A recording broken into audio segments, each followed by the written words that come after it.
Hello and welcome to Transform Your Astrology.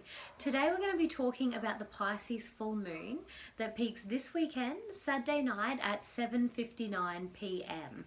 So a great weekend to really embrace all of those spiritual gifts that you have. It's kind of like the veil's a little bit thinner, and if you're meditating, you may just go a little bit deeper into that meditation.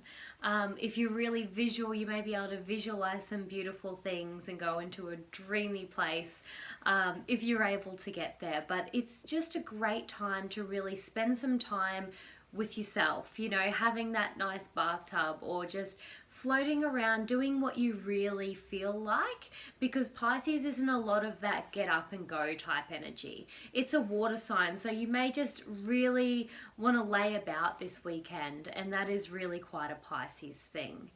Now when we have a full moon, we have the moon in Pisces, but we have the sun in Virgo. And when we find that middle ground, this is where we can make the most of a Pisces full moon, but also a Virgo season. So Pisces can tend to get almost like a little bit too wafty, like I'm not even getting out of my pajamas all day long. Or, you know, they may not want to deal with stuff that's coming in up, so they may drink like a lot of alcohol or watch TV for hours, which can also be seen as a bit of an escapism. I don't want to deal with these emotions that are going on or these thoughts that are coming in my head, so I'm just going to drown it out with all the other stuff.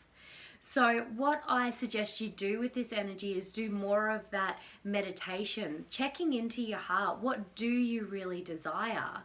And then use the Virgo energy, which is about that one step at a time. Like, how can you actually ground it? Say you've always dreamed of doing something or hitting that goal, but you just sit there meditating, manifesting, but you actually need to take some action steps for this to come into fruition.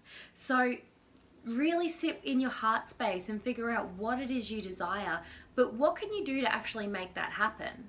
And that may be a big goal and you just do a little bit, like every full moon and new moon you bring in what you'd like that to be, and you take little step by little step and you'll eventually get there. But if you just sit there daydreaming and letting it all waft away, you know, you don't want to look down the track 5 years later and go, I never did it.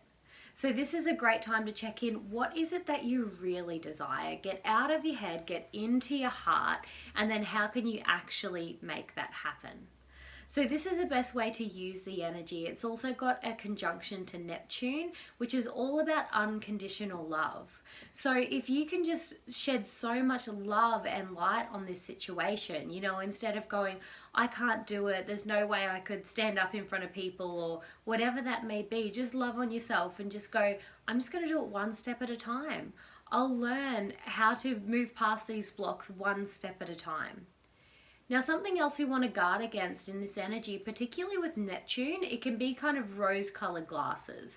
So if you're working with the challenging end of this full moon, it may even be that like a scenario comes up and it's like you take off these rose-colored glasses and you're like, oh my God, has this person been treating me this way the whole time? And then you're feeling flooded with emotions and all that watery stuff.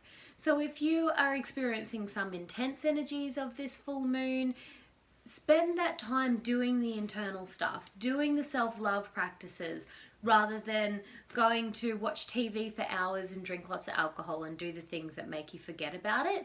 Why did it come up? And what may you be destined to learn through this scenario?